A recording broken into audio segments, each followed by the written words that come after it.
अभी तो नरेंद्र मोदी जी का परिचय दे रहे हैं कि क्या, तो भाई आप लोग तो देहात के आदमी हैं, सब लोग गरीब लोग हैं, तो जानते हैं ना बहुरूपिया किसको कहते हैं।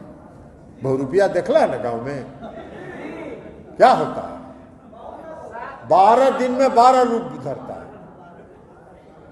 वही है भारतीय जनता पार्टी आरक्षण विरोधी है।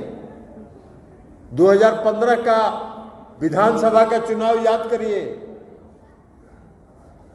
चुनाव के पहले आरएसएस के प्रमुख श्री मोहन भागवत जी ने कहा कि अब आरक्षण व्यवस्था पर पुनर्विचार करने का समय आ गया।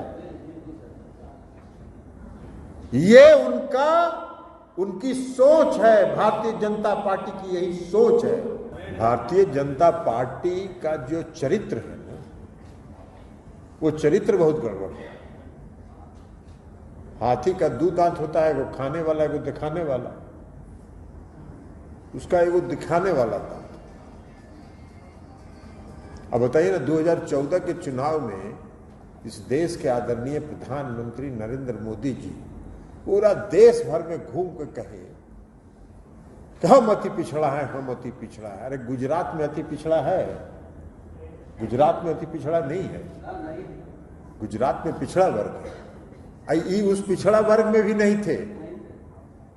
जब ये मुख्यमंत्री बने गुजरात के, तब इन्होंने अपने समाज को पिछड़ा वर्ग में शामिल कर दिया।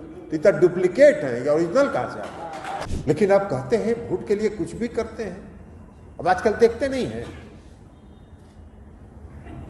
भाई, कोई आदमी 10 साल देश का प्रधानमंत्री रहेगा तो देश की जनता को हिसाब किताब देगा ना जी 5 साल में।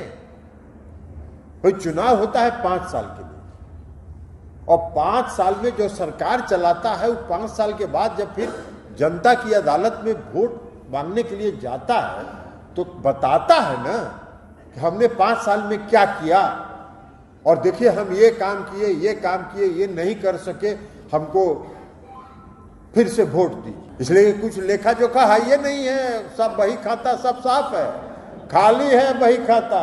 तो क्या बोलेंगे? तो कभी कहेंगे चिता लाए, कभी कहेंगे राम मंदिर बनवाएंगे। टीवी अगर खोलिएगा तो सुबह में कहाँ शिवलिंग निकल गया, कहाँ विष्णु भगवान का मंदिर निकल गया, कहाँ कुछ निकल गया। एक एक दरवाजे तक हम लोग पहुंचे और बताएं कि ये चाय बेचने वाला ढोंगी है, ये चाय नहीं बेचता है, चाय बनाने तो आता ही नहीं है, तो चाय बेचेगा कहां से? चाय बनाने आता है हमको? तो इसलिए ये ढोंगी को अब एक्सपोज करने की जरूरत है। कि नरेंद्र मोदी जी कभी जनता के बीच जाके कहे हो तो हमने कौन कौन काम किया है? नहीं, कोई काम का चर्चा नहीं होगा। देश में महंगाई बढ़ रही है, देश में बेरोजगारी बढ़ रही है, जो रोजगार है उसको भी खत्म किया जा रहा है। नरेंद्र मोदी जी के 10 साल के शासनकाल में जितना रोजगार इस देश से खत्म किया गया है, उतना आजादी के बाद से आज तक नहीं खत्म किया गया।